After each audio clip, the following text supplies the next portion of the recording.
Takže čau, tady Betclan a dneska jsem tady já Tibor a tohle je první tutoriál na tomhletom kanále a bude to jak stáhnout Fraps plnou verzi.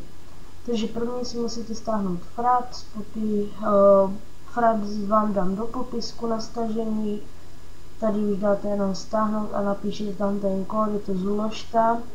No a až si to stáhnete, tak se vám stáhne tady tohle. To si jenom rozkliknete a tady máte Fraps.exe, tak na to kliknete. Ano, zobrazí se vám tady tohle a tady dáte jenom toto.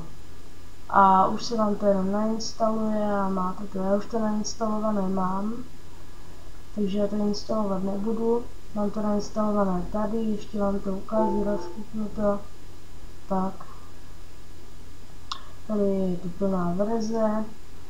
Tady normálně natáčíte, když zmáčknete F9, tady máte nastavení FPS, screenshoty tady, jo. Tady kam chcete mít ty FPS, nebo jestli nechcete mít vůbec, tak dáte tady tohle. No a to by bylo pro toto krátké video všechno a já se s vámi loučím a čau.